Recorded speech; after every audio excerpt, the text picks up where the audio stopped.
সুন্দরবন ট্রিপের দ্বিতীয় দিন সকাল 7টায় আমাদের ক্রুজ দ্য ক্রাউনে আমরা যাত্রা শুরু করি। খুলনার ভৈরব নদী থেকে রূপসা নদীতে প্রবেশ করি। তারপর আমরা রূপসা নদীর উপর নির্মিত খানজাহান আলী সেতু বা সর্বাধিক রূপসা সেতু নামে পরিচিত সেটার নিচ দিয়ে আমাদের জাহাজ ছুটে চলে। আমাদের এবারের সুন্দরবন ট্রিপের প্রথম tourist spot Andharmanik eco tourism কেন্দ্র, যেটি খুলনা নদীবন্দর থেকে প্রায় 40 নটিক্যাল মাইল দূরবর্তী, যেখানে আমাদের পৌঁছাইতে সময় লাগবে প্রায় 4 ঘন্টা। যাত্রাপথে আমাদের দেখা মিলল বাগেরহাট জেলাধীন রামপাল পারমাণবিক বিদ্যুৎ কেন্দ্র, তারপর মংলা সমুদ্র বন্দর। মংলা সমুদ্র বন্দর শেষ করেই তারপর থেকেই নয়নাভিরাম সুন্দরবন শুরু। সকালের ব্রেকফাস্টটা সেরে নিয়ে চলে আসি আমরা ক্রুজের আউটডোরে এবং সুন্দরবনের রিয়েল যে সৌন্দর্যটা সেটা উপভোগ করতে করতে আমরা ছুটে চলি।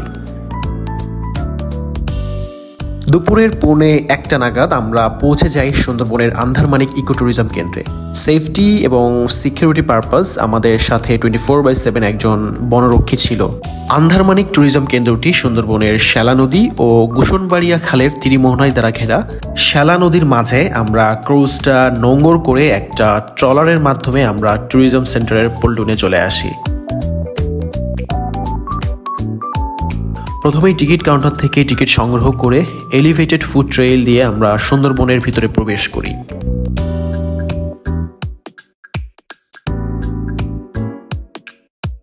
ফুড ট্রেইলে হাঁটতে হাঁটতে সুন্দরবনের গেওয়া, পশুর, বাইন, কেওড়া, সুন্দরী ও গোলপতা ইত্যাদি গাছ খুব কাছ থেকে দেখতে পারবেন। বিভিন্ন প্রজাতির পাখি, কাকড়া আর বানর ছাড়া এখানে কিছু দেখার আশা করা বলা বাহুল্য। বার্ড ওয়াচিং এর জন্য এখানে একটা ওয়াচ টাওয়ার রয়েছে, যেটাই উঠে বন ও নদীর দৃশ্য দেখার জন্য খুবই উপযুক্ত।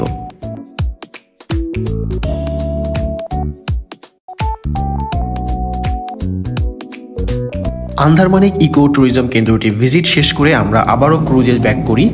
তারপর আমরা লাঞ্চটা সেরে নিই। ক্রুজে খাওয়া দাওয়া এক কথায় টপ নচ লেভেলের। সামুদ্রিক বিভিন্ন পদের মাছ থেকে শুরু করে মাংস সবকিছু রান্না 9.9 আউট অফ 10 দেওয়া যায়। ততক্ষণে আমাদের জাহাজটি আমাদের নেক্সট ডেস্টিনেশন কটকার উদ্দেশ্যে যাত্রা শুরু করে। Our Sundarbans journey continues. Keep connected for the next episode.